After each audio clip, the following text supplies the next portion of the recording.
આજે જમવામાં શું બનાવવાનું? તમારે શું જમવું છે? કે કાઠિયાવાડી ચટાકેદાર બનાવ. Okay, 5 minute.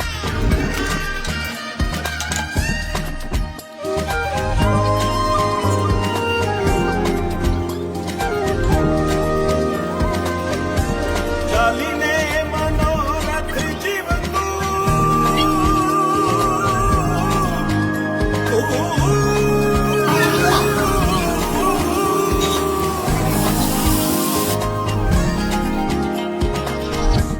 ચાલીને મનોરથ જીવતું માલી રે માયાને જીવતું અધીરો ને વ્યાકુળ થઈને પામે રે કશું નહીં જીવતું.